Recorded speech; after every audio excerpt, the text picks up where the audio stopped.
जय श्री हरि। राधे राधे। कार्तिक का महीना चल रहा है। इस माह को बहुत ही पवित्र महीना माना गया है। इस माह में ही भगवान विष्णु अपनी योग निद्रा से जाग जाते हैं और सभी तरह के मांगलिक कार्य प्रारंभ हो जाते हैं। कार्तिक के महीने में कार्तिक स्नान करने का बड़ा ही महत्व है। कार्तिक स्नान में कार्तिक की कई कहानी कही जाती हैं, आरती की जाती है।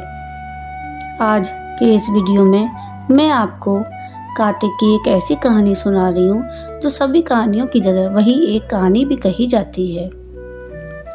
पुराणों में कार्तिक मास की महिमा का बड़ा ही वर्णन मिलता है। तो आइए आज के इस वीडियो में हम सुनते हैं कार्तिक मास की पौराणिक कहानी। एक ब्राह्मण और ब्राह्मणी थी। वो 7 कोस दूर गंगा जमुना स्नान करने जाते। रोज इतनी दूर आने जाने से ब्राह्मणी थक जाती थी। एक दिन ब्राह्मणी कहती है कि यदि कोई बेटा होता तो बहू आ जाती। घर वापस आने पर खाना बना हुआ तो मिलता, कपड़े धुले मिलते। ब्राह्मण कहता है कि तूने भली बात चलाई, चल मैं तेरे लिए बहू ला देता हूँ। ब्राह्मण फिर बोला कि एक पोटली में मुझे थोड़ा सा आटा बांध दे, उसमें थोड़ी सी मोहर और असरफी डाल देना। उसने पोटली बांध दी और ब्राह्मण पोटली लेकर चल दिया। चलते चलते कुछ ही दूर एक गांव में जमुना जी के किनारे बहुत सी सुंदर लड़कियां अपने अपने घर बनाकर खेल रही थीं।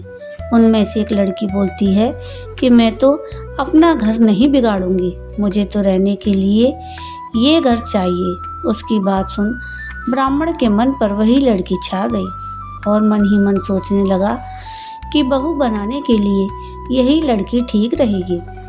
जब वह लड़की जाने लगी तो ब्राह्मण भी उसके पीछे पीछे चला। और जब वह लड़की अपने घर पहुंचती है तब ब्राह्मण बोला, बेटी कार्तिक का महीना है, मैं किसी के यहाँ खाना नहीं खाता।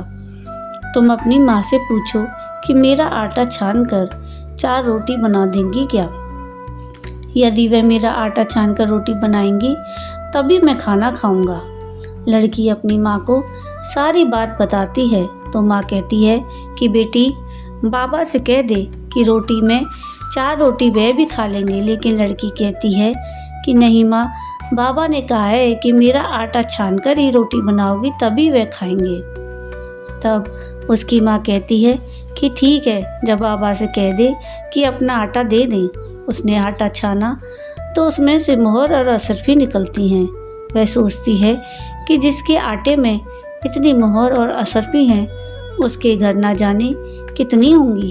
जब ब्राह्मण रोटी खाने बैठा तो लड़की की माँ बोली, बाबा तुम लड़के की सगाई करने जा रहे हो। बाबा बोला कि मेरा लड़का तो काशी बनारस पढ़ने गया है, लेकिन अगर तुम कहो तो मैं खांड कटोरे से तेरी लड़की को ब्याह कर अपने साथ ले जाऊं।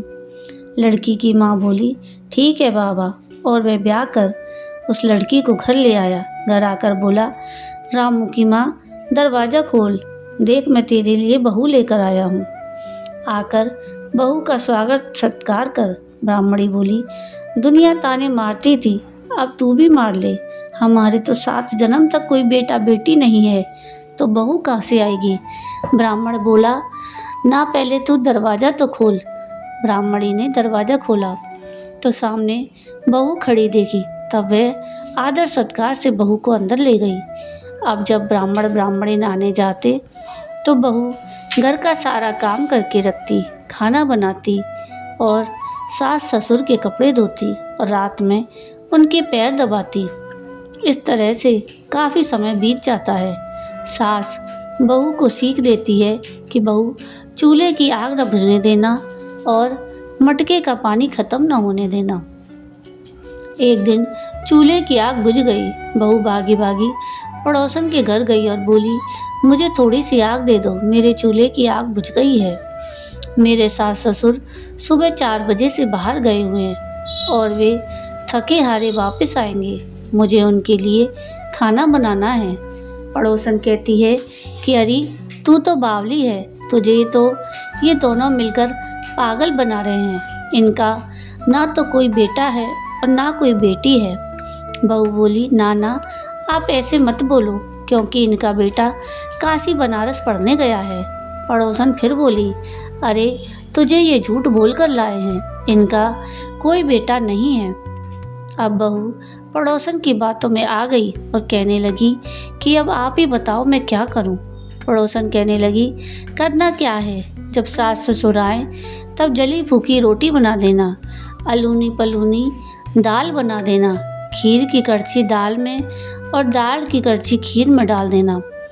बहू पड़ोसन की सारी सीख लेकर अपने घर आ गई और जैसा पड़ोसन ने बताया वैसा ही उसने किया।